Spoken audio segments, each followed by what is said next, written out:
ఓం శ్రీ మహాగణాధిపతయే నమః. ఓం శ్రీ తులసి ధాత్రి సమేత కార్తీక దామోదరాయ నమః. అందరికీ హరే కృష్ణ అండి.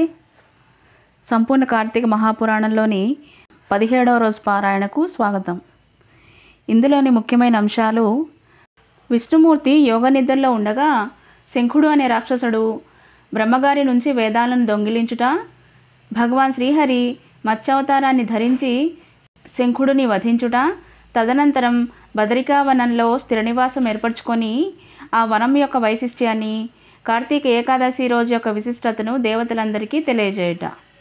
ఇక కథలోకి వెళ్దాము.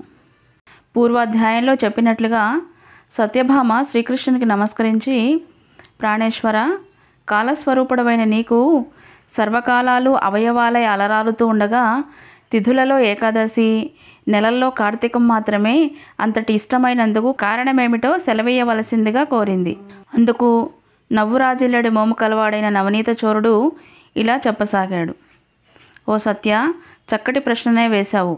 ఇది అందరూ కూడా తప్పనిసరిగా తెలుసుకోవలసిన విషయం. గతంలో పృథు చక్రవర్తి నారదుడిని ఇదే ప్రశ్న వేశాడు. అప్పుడు నారదుడు అతనికి చెప్పిన దాన్నే ఇప్పుడు నేను నీకు చెప్పబోతున్నాను, విను అంటూ చెప్పడం ప్రారంభించాడు. పూర్వం సముద్రనందనుడైన శంఖుడు అనే రాక్షసుడు ఉండేవాడు. అతను త్రిలోక కంటకుడయి సర్వదేవాధికారాలను హస్తగతం చేసుకొని వారిని స్వర్గం నుంచి తరిమేశాడు. పారిపోయిన దేవతలు తమ తమ భార్యాబంధువులతో సహా మేరు పర్వత గుహల్లో తలదాచుకున్నారు. అయినా శంఖుడికి తృప్తి కలగలేదు. పదవులు పోయినంత మాత్రాన పటుత్వాలు పోవు కదా. పదవి లేనప్పుడే పునః దానిని సాధించుకోవడం కోసం తమ బలాన్ని పెంచుకుంటారు. ఆ రీత్యా వేదమంత్రాల వల్ల దేవతలు తిరిగి శక్తివంతులయ్యే అవకాశం ఉంది కనుక వేదాలను కూడా తన కైవసం చేసుకోవాలనుకున్నాడు శంఖుడు. విష్ణువు యోగనిద్రాగతుడైన ఒకానొక వేళలో శంఖుడు బ్రహ్మ నుంచి వేదాలను తస్కరించాడు. కానీ యజ్ఞమంత్ర బీజాలతో కూడిన వేదాలు శంఖుని చేతి నుంచి తప్పించుకొని సముద్ర జలాల్లో తలదాచుకున్నాయి. అది గుర్తించిన శంఖుడు సాగరంలో ప్రవేశించి ఎంతో వెతికాడు, కానీ వాటిని పసిగట్టలేకపోయాడు. అంతలోనే బ్రహ్మగారు పూజా ద్రవ్యాన్ని సమకూర్చుకొని మేరు గుహాలయాల్లో తలదాచుకున్న దేవతలందరినీ వెంటబెట్టుకుని వైకుంఠం చేరుకున్నారు. సమస్త దేవతలు కలిసి వివిధ నృత్య, వాద్య, గీత, నామస్మరణాదులతోనూ ధూప, దీప, సుగంధ ద్రవ్యాదులతోనూ కోలాహలం చేస్తూ యోగనిద్రాగతుడైన శ్రీహరిని మేల్కొల్పే ప్రయత్నాలు చేశారు. ఎట్టకేలకు నిద్రలేచిన శ్రీహరిని షోడోపచారాలతో పూజించారు. తదనంతరం శంఖుడు ఏ విధంగా వేదాలు తస్కరించాడో తెలియజేసి వాటిని కాపాడవలసిందిగా శరణ కోరుకున్నారు. శరణాగతులైన దేవతలను చూసిన రమాపతి ఇలా అన్నారు: మీరు చేసిన సర్వోపచారాలకు సంతోషించిన వాడినై నేను మీ పట్ల వరదుండవుతున్నాను. ఈ కార్తీక శుద్ధ ఏకాదశి రోజు తెల్లవారుజామున నేను మేల్కొనే వరకు మీరు ఏ విధంగానైతే సేవించారో అదేవిధంగా ధూప, దీప, సుగంధ ద్రవ్యాదులు, నృత్య, గీత, వాద్య, నామస్మరణాదులతోనూ షోడశోపచారాలతోనూ కార్తీక శుద్ధ ఏకాదశి ప్రాతఃవేళ నన్ను సేవించే మానవులు నాకు ప్రియులై నా సాన్నిధ్యాన్ని పొందెదరుగాక.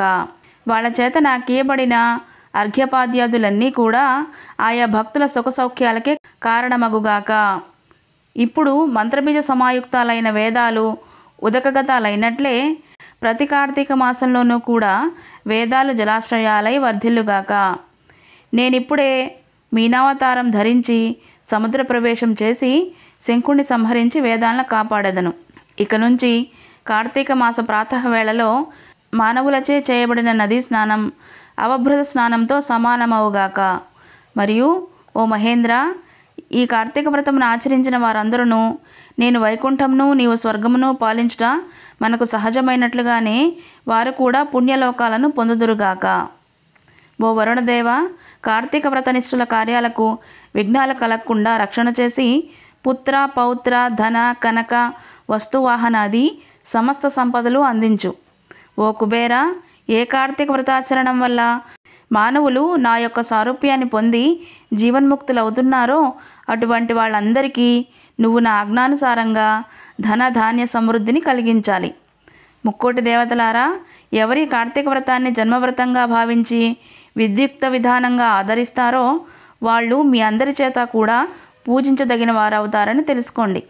మేళతాళాలతో మంగళవాద్యాలతో మీరు నన్ను మేల్కొలిపిన ఈ ఏకాదశి నాకు అత్యంత ప్రియమైనది. అందువల్ల కార్తీక వ్రత, ఏకాదశి వ్రతాలనే ఈ రెండింటినీ ఆచరించడం కన్నా నా సాన్నిధ్యాన్ని పొందేందుకు మరో దగ్గర మార్గం లేదని తెలుసుకోవాలి. తపో, దాన, యజ్ఞ, తీర్థాదులన్నీ స్వర్గఫలాన్ని ఇయ్యగలవేమో కానీ నా వైకుంఠ పదాన్ని ఇయ్యలేవు సుమా. భగవానుడైన శ్రీ మహావిష్ణువు దేవతలకు అలా ఉపదేశించిన వాడై తక్షణమే మహామత్స్య శాపకమై కశ్యపుని దోసిల్లోకి చిన్న చేపలాగా కనిపించాడు. కశ్యపుడు ఆ చేపపిల్లను తన కమండలంలో ఉంచాడు. మరుక్షణమే ఆ చేప కూన పెరిగిపోవడం వలన దానినొక నూతిలో ఉంచాడు. రెప్పపాటు కాలంలోనే ఆ చేప నూతిని మించి ఎదిగిపోవడం వలన దాన్ని తెచ్చి ఒక సరస్సులో ఉంచాడు. కానీ ఆ విష్ణుమీనం సరస్సును కూడా అధిగమించడంతో దానిని సముద్రంలో వదలవలసి వచ్చింది. ఆ మహాసముద్రంలో మత్స్యమూర్తి విపరీతంగా పెరిగి శంఖుని వధించి వాడిని తన చేతి శంఖంగా ధరించి బదరికావరానికి చేరుకున్నాడు. అక్కడ ఎప్పటి వలె విష్ణు రూపాన్ని వహించి అక్కడ పరివేష్టించి ఉన్న ఋషులందరినీ చూసి, ఓ మునులారా, వేదాలు ఉదకాల్లో ప్రవేశించి రహస్యంగా దాక్కుని ఉన్నాయి. మీరు వెళ్ళి జలాంతర్గములైన ఆ వేదాలను వెతికి తీసుకొని రండి. నేను దేవగణ సమాయుక్తుడనై ప్రయాగలో ఉంటాను అని చెప్పాడు. విష్ణుఆజ్ఞను శిరసాధరించిన ఋషులు సముద్రంలోకి వెళ్ళి యజ్ఞబీజాలతో కూడి ఉన్న వేదాన్వేషణ ప్రారంభించారు. ఆ వేదాల్లో నుంచి ఆ ఋషులకు ఎవరికెంత లభ్యమైందో అది వారి శాఖ అయింది. అది మొదలుగా ఆయా శాఖలకు వారు ఋషులుగా ప్రభాసించారు. అనంతరం వేదయుతులై ప్రయాగయందున్న విష్ణువుని చేరి వేదాలను తెచ్చామని చెప్పారు. విష్ణుఆజ్ఞపై ఆ సమస్త వేదాలను స్వీకరించిన బ్రహ్మ ఆ శుభవేళను పురస్కరించుకొని దేవతలతోనూ ఋషులతోనూ కూడినవాడై అశ్వమేధ యాగాన్ని ఆచరించాడు. యజ్ఞానంతరం గరుడ, సమస్త దేవగంధర్వ, యక్ష, పన్నగ, గుహ్యకాదులందరూ కూడి శ్రీహరిని ఇలా ప్రార్థించారు. ఓ దేవాదిదేవ, జగన్నాయక, మా విన్నపాలను వినండి. అత్యంత సంతోషదాయకమైన ఈ సమయంలో మాకు వరప్రదాతవై మమ్మల్ని కాపాడండి. హే లక్ష్మీనాథ, మీ అనుగ్రహం వల్లనే బ్రహ్మ తాను నష్టపోయిన వేదాలను ఈ స్థలంలో పొందగలిగారు.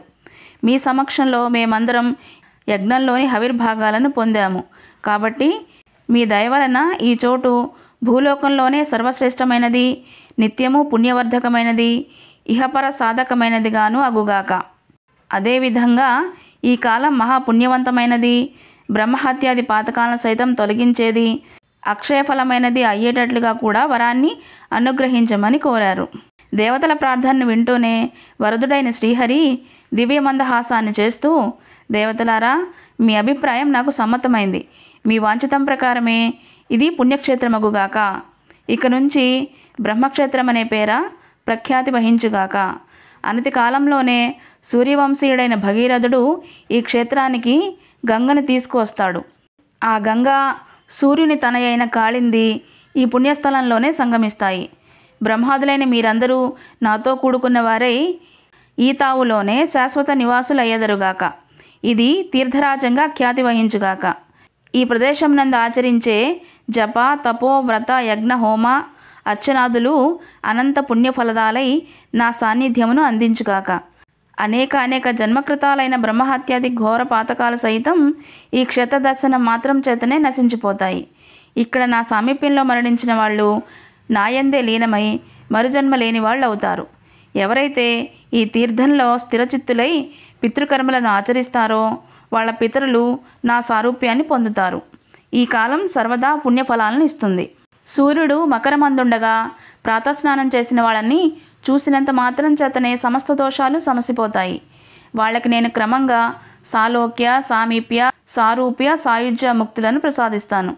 ఓ ఋషులారా, శ్రద్ధాళువులై వినండి.